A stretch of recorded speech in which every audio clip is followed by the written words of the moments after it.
Hello, everybody. I'm Scott, I'm Chelsea. and we are the Gallivanting Gamers. And today we are going to be talking about Jezzball, Jezzball. popular game on various computer machines for Windows 95 and 98 back in the 90s. And it was another one of those ones I've obsessed over. Wasn't Computer Club where I learned of this game, but it was in school. So I was in some sort of shop class. I don't know if it was a metal shop or some sort of hands-on shop class in school. I barely remember. And part of the reason for that is the teacher I had didn't give no shits. This guy did not care, apparently. So most days, about 60-70% of our days in class, the teacher was off doing something, and most of the kids were socializing and just messing around, which we were okay with at the time. And he did have a computer set up, and on this computer he had some games set up that some of the kids would randomly hop on and play. And there was this one that a kid was playing that he was really into that I took notice of, called Jezzball. And I eventually tried to play Jezzball, and I had lots of fun with it, and I got very addicted to it very fast.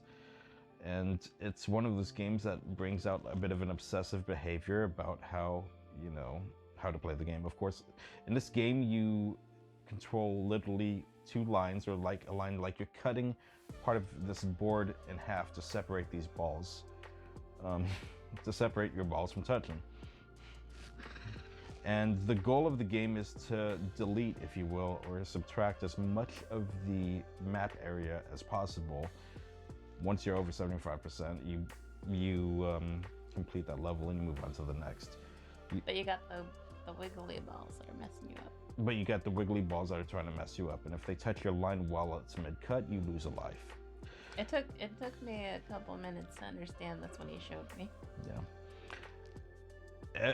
Every new level, like the first level is 2 balls, the third level adds another one, so the third level is, or the second level is 3, third level is 4, fourth level is 5 balls, and it keeps on going up from there.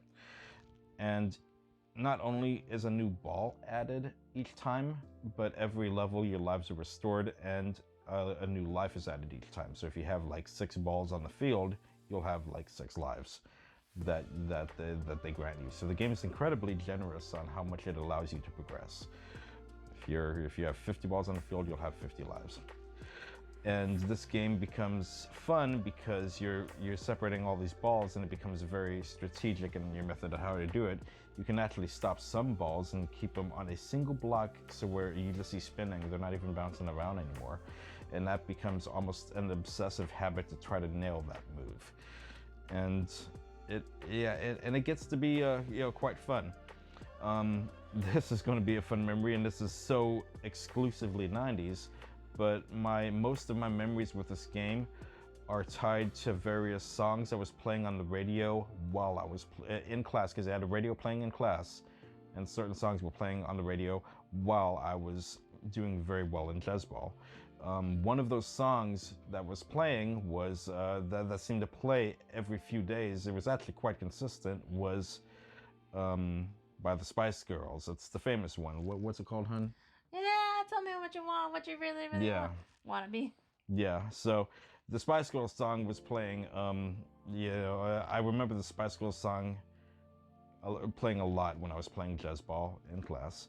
And I got so good a game that it became kind of a ritual for me to go play the game and develop a bit of a following. Like, all my classmates would come around and check out what I was doing. Like at the arcade or something, like, oh. Yeah, the classroom basically became an arcade, because I would get up to like 20, 25 balls just all bouncing crazy, and they're like, wow, look at this guy's doing good. Look at what level he's on. And these are coming from kids that are just kind of fascinated, because gaming was still relatively niche in the 90s. Like, it got big, but not everyone was a gamer. It wasn't nearly as prevalent as it was today. So some people just knew it was just a random game, but they just saw me smashing on it, and they're like, whoa, look at this.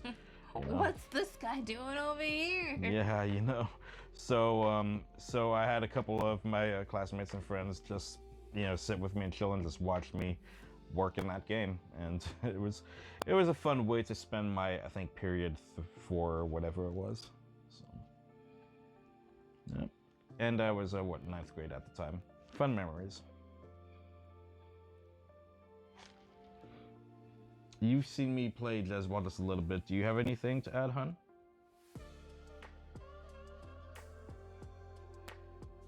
It's a very simple game once you figure out what's going on. And I feel like it's kind of like Arkanoid, how like or like Tetris. It's one of those games where you just kind of get in this loop of like you keep going and going, and it just gets a little bit harder because they add like one more ball, and you just kind of get hooked on that.